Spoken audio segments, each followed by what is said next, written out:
喂，食碳水咯。好啊。還有東西吃嗎？哎呀，頂！嗱，各位，有時候呢啲嘢咧就係叫做未到絕處，可能又會逢生同你講下柳暗花明又一村。我哋以為本來去嗰間嘅，佢話：哎呀，我唔得閒啦，唔做生意，聽日先嚟啦。我話：唉，算啦，咪翻屋企，下次嚟啦。今日結果我哋行一行，喂，原來哇，即係原來呢個地方咧有咁多間都係用手工嚟做粉嘅，前邊仲有一間，就呢間好似仲多人識喎。有粉嗎？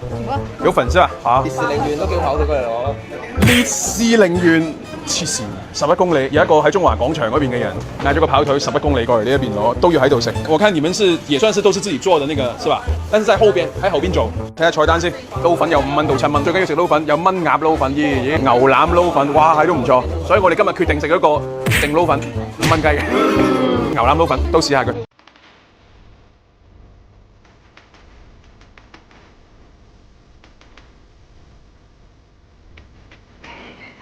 佢提前整好咗，要凍先好食，咁所以咧加啲花生油啊，加啲豉油啊，加啲蒜啊，好上頭啊，好香啊！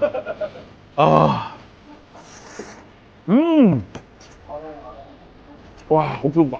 其實佢唔會好實淨，嚴格嚟講佢有少少圓滑，係圓滑肥肥地，佢厚嘅，但係佢唔會好實淨。米香味一流，花生油味一流，酸香味一流，好深色嘅豉油，甚至乎話我第一印象都唔係話佢嘅豉油味好食，你就知道我所講嘅嘢係真實。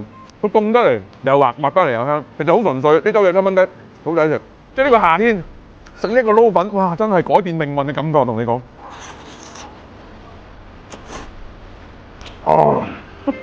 試下啲牛腩粉，其實好坦白，牛腩粉都係撈粉嘅嗰啲粉嚟嘅。試下啲腩汁先。變白嘅撈粉，佢揾豉油同埋油咧，係一種厚身嘅感覺，順口嘅感覺。加咗啲腩汁去撈落咧，佢又覺得好薄，好薄好嫩咁感覺。呢一抽好重啊，同你講。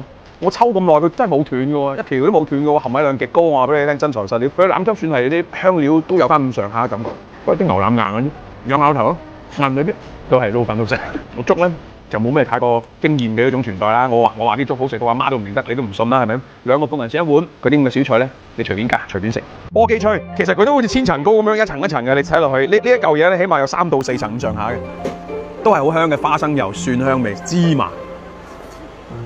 呢個咧都話佢係叫做厚滑，呢個更多咧似點心，呢個更多咧似主食，都好實淨、涼爽，冇任何嘅古靈精怪嘅味道，比較純粹嘅米香味，都幾過癮。哇！今日碳水爆炸，好碳水啊！今日，今天過來吃嗎？這一份是5塊錢的，就夠了，分量也夠吧？可以，也好吃，又好吃。它的花生軟，花生油香嗎？它的花生油香。每天我都過來這裡吃。哦，它要冷冷的就很舒服了。哇！我想食7蚊齋粉，我覺得真係好飽。但係又 OK 嘛 OK， 香咯。係。手工你食唔食得出啊？應該手工啩，佢標榜佢自己家鄉嗰啲嘢，趁佢未執嚟食多次。哦係喎，拆穿㗎啦嘛呢度。哦係喎，拆遷㗎啦嘛。我們都是用純米的，純米的。全米，什麼都不加。什麼都不加。啊，全部是米。但是那個做好出來之後不能放太久。啊，是放。早上做的就早上午拿了啦，上來這裡是剛剛做出來的啦，下午又做的往上拿了，等一下5點鐘下來做了。呢邊好多嗰啲送美團嗰啲啊，嗰啲兩仔啊都下咗好多。兩仔。但係佢哋點解唔中意食你哋啲嘢咧？經濟又實惠。5蚊到7蚊。最主要食得飽噶嘛。以前都係咁，以前。係一直都係5蚊7蚊，都未升過價呢件嘢。但做好辛苦嘅工，你食得好多嘅，你就食7蚊嘅，一般都係5蚊雞飽噶啦。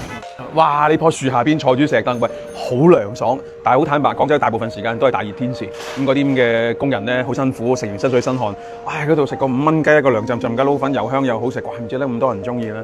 咁當然老闆娘佢哋都唔容易，手工去製作，咁啊都要比較微薄嘅利潤，再加埋好快就要拆遷啦。佢半個本村人都話，好下個月都可能冇得食咯，咁以後搬咗都唔知點算啦。即係我問佢係咪有啲唔捨得，佢又唔知點講。呢樣嘢就係我哋老港心目當中嘅一種叫做無奈。我哋知道城市化進程會改變一啲嘢，但係你又不得不改變，係嘛？但係你改變咗，你又心中又會有啲嘢冇咗嘅，就係咁複雜嘅啦。所以美食呢樣嘢，你見到有嘅 OK 嘅，喂，快啲過嚟食，真係唔係講笑。